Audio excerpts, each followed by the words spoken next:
Mungkin ada yang mau menyampaikan pandangan atau pertanyaan, saya persilakan.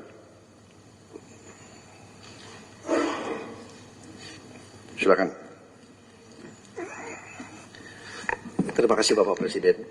Well, first of all, thank you, Mr. Gate, for your contribution to Indonesia and also to the world. Under the direction of Bapak Presiden, actually, as a Minister of Investment, and also at the same time, I lead the CEO of Danantara, which is our newly established sovereign wealth fund.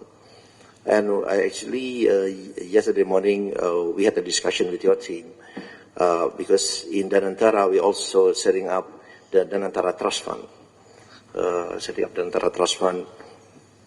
And, on the internal discussion, we are committed actually to put 1 to up to 2.5% of our dividend payout ratio. So if you look at the number, actually, every year in the Danantara Trust Fund, we are going to put every year at least $100 million. $100 million. And for the next 5 years, even 5 to 6 years, if we look at the number, actually we will pledge to put up to $1 billion in the Danantara Trust Fund. So there's a potential collaboration with Gates Foundation also, because we are looking also in the same line of industries such as education, health, sanitation, and poverty alleviation. So again, there's potential collaboration, and we look forward get your feedback also on this. Thank you. And ladies and gentlemen, I'm working with Pak Rosan basically because every year I have a 1 billion rolling over grant for all institutions, and most of them come from the Gates Foundation, like Global Fund, Gavi. And that is where I learned that in developed country, the philanthropy funding average is 2% of. So the potential in Indonesia with 1.5 trillion GDP is $30 billion per annum. However, many Indonesians would like to give, but the money they get is not through Indonesia, but through other countries. Because during COVID, I received a lot of grant from Pak Mokhtar, Sinarwijaya, from Tanoto Foundation, but through other countries. The reason is because we don't have a trusted entities, because trust cannot be forced. It has to be earned. So that's why I talked with Pak Rosan, maybe we can establish, copying what Temasek Trust has, creating a Danantara Trust. And I wish, Pak Bill, you can sit at the board with Pak Ray Dalio, your friends, because Pak Ray Dalio and Bill Gates also sit at the board of Chinese philanthropic education. Pak Rosan have the ample of money as a catalytic functions, and I believe all of our friends here can contribute also, and you can also help to contribute. And Pak Gates have a systematic management that can help us earning the trust for these people so they can start giving the money to us. Thank you.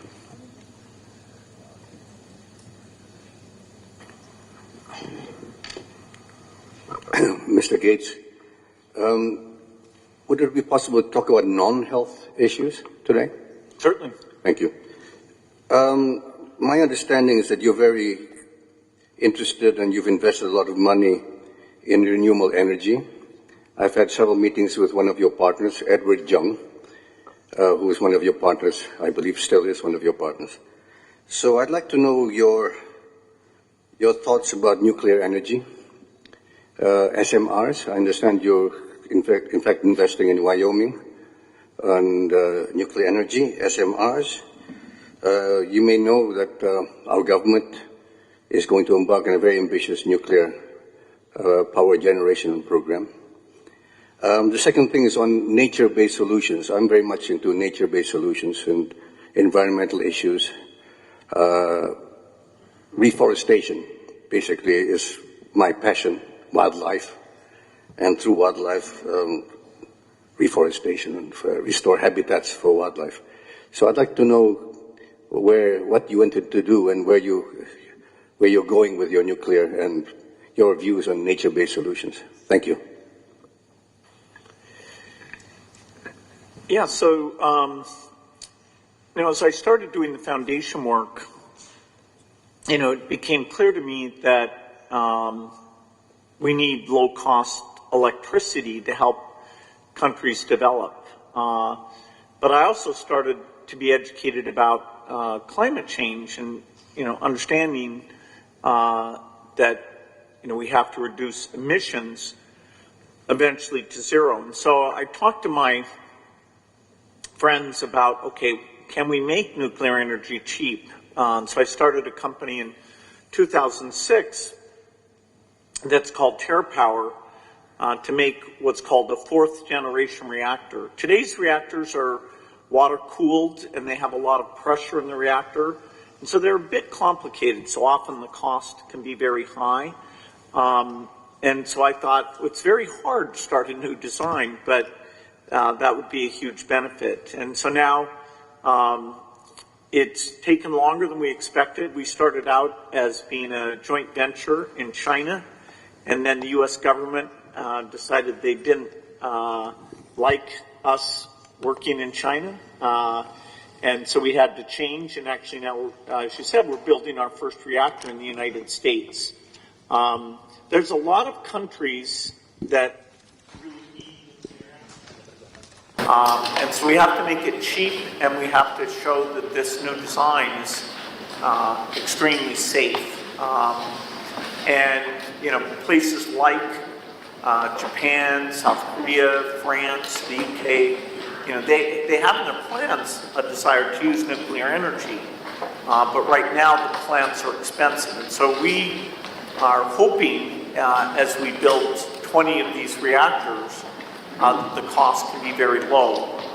Part of that will be through a very strong partnership we have with some companies in South Korea. Hyundai and SK are investors in this work. And so in 2030, that first reactor will turn on. And so during that decade, we would hope to build over 30 gigawatts. And the question that I asked on Monday, which now I'm going to address to you, is there any way that we could actually collaborate more and give more? Because I would like to actually knock on doors, what Bapak di sini for, to everyone that's present here, because the government will not be able to do it alone. The private sector needs to actually contribute in eradicating illiteracy and improving the teaching quality. Hence, we can actually achieve higher order thinking. Unfortunately, that is the biggest hurdle that we experience in finding new talent in employment. And I heard Bapak Presiden had pushed for the AI learning and everything. Unfortunately, we don't have the infrastructure in terms of the brain capacity to even think properly to create simple tasks. So I wonder if we could actually use your co-pilot to be deployed to, around Indonesia, using the hands of CSRs, because there's no way we can do this alone. No way one party can do it alone. Using the tools of everybody's CSRs, as you said, nobody trusts to give money to people they don't know, like Pak Budi had said, and I completely agree with that. So if they know everyone that sits here and actually working for the same cause and the same vision, the basic need that we need is to help our teachers, teaching faculties all over Indonesia, from maybe -10 to become -5, -5 to become 0, and hopefully the more elite education could become more global standard. So it's a very big question, but that's basically the essence. Thank you. Yeah, so, obviously I think, if you've got two things that help the future of your country, that health and education, would go together.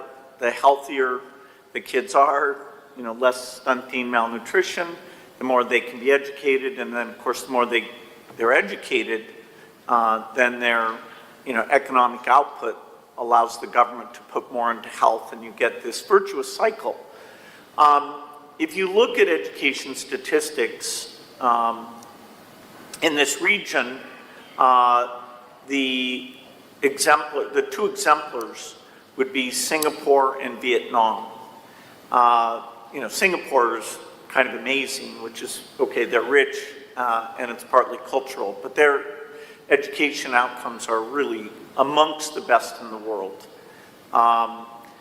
Vietnam, for its level of income, is the best in the world. They run, and it's not through the use of technology. I'm a huge believer that, particularly as you get up into high school and college, that having access to these learning tools, these tutoring tools from AI will help. But the key thing that allows a country to be an exemplar is that they train the teachers well, and they have very high expectations for the teachers. In some countries, the teachers are so politically strong that asking them to do this, what's called structured pedagogy, sometimes doesn't work well. Our education work is a very small part of the foundation, only about 4%, and most of it's in the US, but we have some partners in India. Ashish Dewan, who's actually a board member of the Gates Foundation. And India's a good story because 5 years ago I would have said to you, India is not very serious about education because the measurements, they weren't paying attention. But really in the last 5 years, they're adopting new practices, including structured pedagogy. They're seeing very good improvement from quite a low level. But they're willing to look at the bad statistics and say, oh no. And they have a lot of interstate competition, whereas one state's doing something well, the other states are like, oh no, we have to catch up. So I think they're, even regionally, there's a lot that can be learned. Then you do want to connect into AI. The Gates Foundation funds a group called Khan Academy that does an AI called Khan Amigo. And they've had a few philanthropists, like some in Brazil and some in Mexico, that have gone to them and said, okay, we'll fund bringing that technology to our country. So, that would be a possibility. But, I wish I had enough to do both health and education in a serious way, but we're 90% health. But I'm totally aligned with you that education will be important, and now AI will finally help us with that.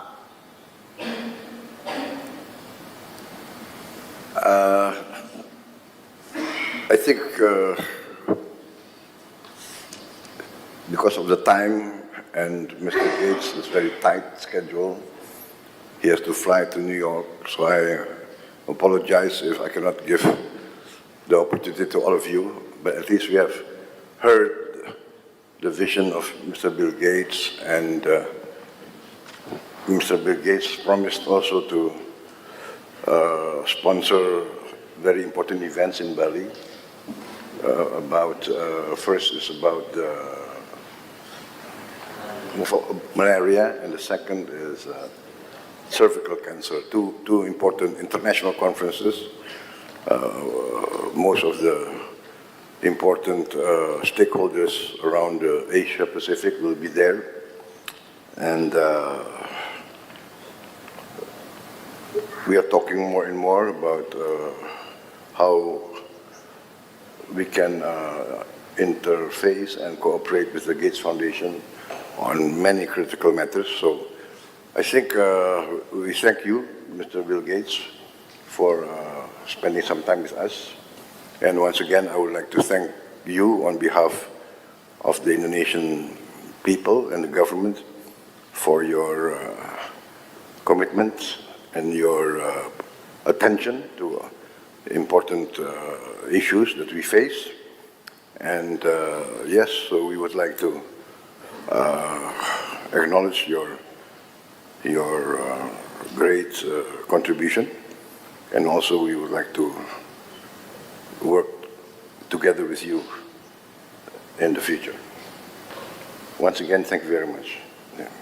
Well, thank you all. I look forward to coming up with partnerships and all these different areas. So it's great to be here.